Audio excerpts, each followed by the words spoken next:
మైదానంలో బ్యాటర్లే కాదు బౌలర్లు ఫీల్డర్లు తమ ఆనందాన్ని వినూత్నంగా చూపిస్తూ ఉంటారు. ముఖ్యంగా బౌలర్లు వికెట్ తీసిన ఆనందంలో వాళ్ళు చేసే హడావిడి మామూలుగా ఉండట్లేదు.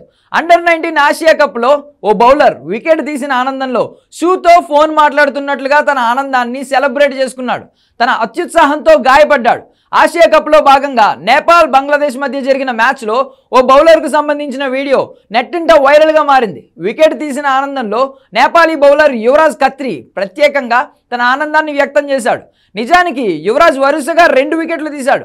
యువరాజ్ బౌలింగ్లో బ్యాటర్ స్కూప్ షాట్ ఆడేందుకు ప్రయత్నించగా బ్యాట్స్మెన్ బౌల్డ్ అయ్యాడు. ఈ ఆనందంలో యువరాజ్ తన షూను ఫోన్గా మార్చుకుని సంబరాలు చేసుకున్నాడు. ఆ తర్వాత ఎల్బిడబ్ల్యూ రూపంలో 2వ వికెట్ను అందుకున్నాడు. ఈ వికెట్ లభించిన తర్వాత యువరాజ్ సహనం కోల్పోయి మైదానంలో చక్కర్లు కొట్టడం ప్రారంభించాడు. ఈ క్రమంలో అతని షూ లూజ్ అయి రైట్ లెగ్ స్లిప్ కావడంతో కాలు బెనికింది. దీంతో సహాయక సిబ్బంది అతడిని భుజాలపై మోస్తూ పెవిలియన్కు తీసుకెళ్లారు. ఈ ఘటనకు సంబంధించిన వీడియో సోషల్ మీడియాలో వైరల్ అవుతోంది.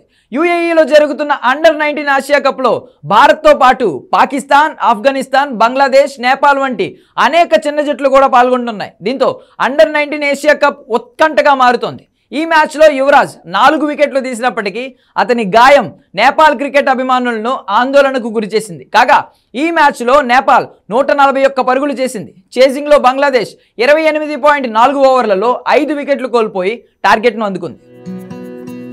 Our time is now. I'll fight for you.